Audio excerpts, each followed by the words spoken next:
Et sur un plateau, on trompe l'œil, docteur? J'en sais rien. Je pense qu'on évalue mal l'épidémie et notamment avec ces chiffres de tests. On soigne une épidémie de tests, quoi. Pas de malades, mais de tests, de courbes, de chiffres, de projections.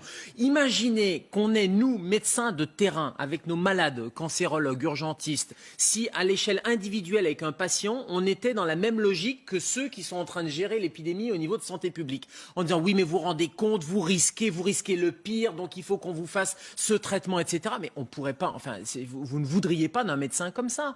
C'est-à-dire que le médecin, il est dans la balance bénéfice-risque en permanence. C'est ce qu'on fait avec tous nos patients tous les jours.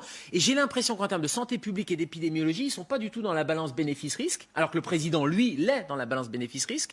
Mais ils sont dans, on voit le pire, donc il faut tout de suite prendre les mesures drastiques, etc.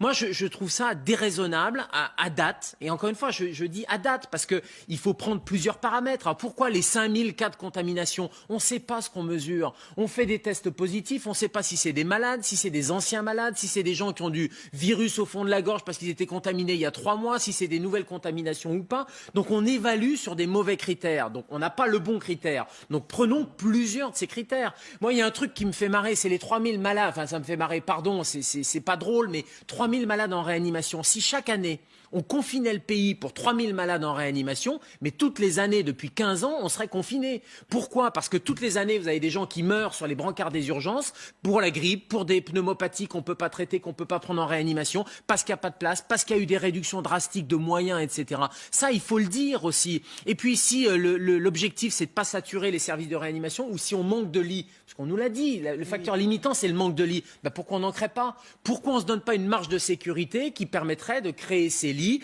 de réouvrir des hôpitaux de proximité? D'autres pays l'ont fait, ce qui détendrait en plus l'atmosphère de tout le monde et qui donnerait l'impression que l'hôpital va vous soigner et tient réellement. Là, je comprends pas bien.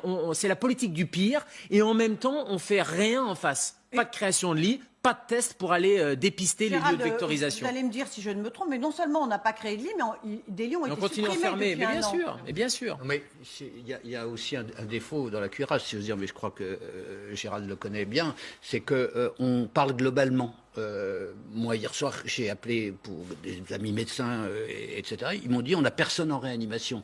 À d'autres endroits, il y a beaucoup. Je veux dire, dans des régions, ça ne se passe rien. Il se passe que dalle. Je veux dire, donc, arrêtons de parler en globalité. Il y a des régions où c'est inquiétant. Nice, je crois que c'est problématique, etc. Donc, si on pouvait essayer dès à présent de penser, de territorialiser, de penser différemment en fonction des situations.